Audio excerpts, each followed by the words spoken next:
नमस्कार मित्रांनो, मी संतोष गुप्ता, आदर्श सर्पमित्र ग्रुप या यूट्यूब चॅनलवरती आपलं स्वागत करतो. आज विद्युत प्रभा कॉलनीमध्ये साप निघाला असल्याचा आपल्याला फोन आला आहे. आपण तिथे पोहोचलेलो आहोत. बघूया जागेवर जाऊन कुठला साप आहे ते. तोपर्यंत तुम्ही आमच्या चॅनलला लाईक करा, सबस्क्राईब करा आणि शेअर करायला विसरू नका मित्र. ठीक आहे, सुरू करायचं. इथे पाहिलं का शेवटी तिथे खाली साप याच्या खाली आहे टाकीच्या.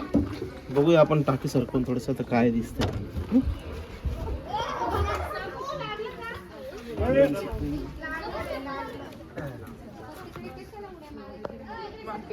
साईडला करू का?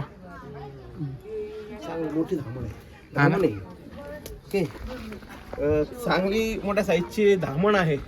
साधारण 6 फुटाची असावी. मागे सरक प्रवीण.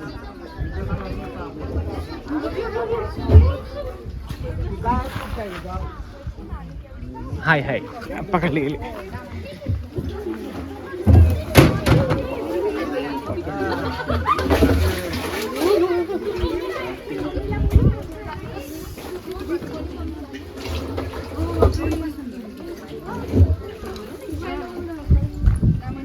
क्या बाहेर गे.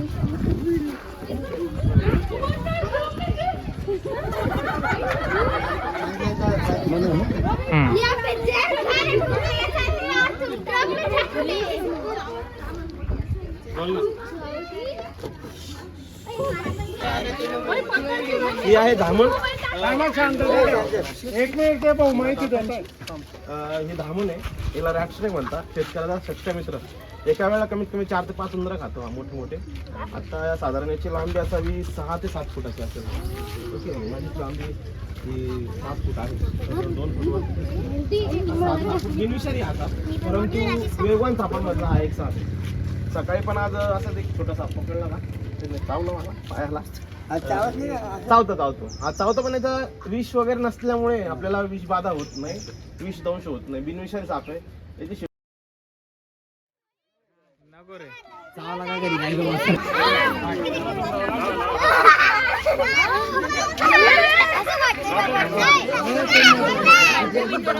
प्रवीण लाव ना.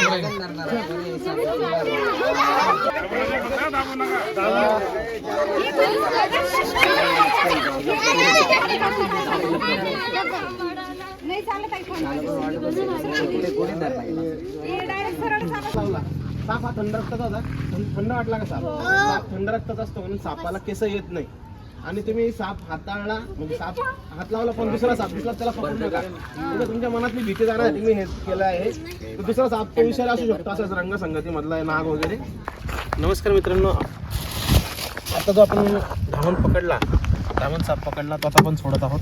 पाहाल तुम्ही त्याला सोडताना अरे निघालं ते लपशी.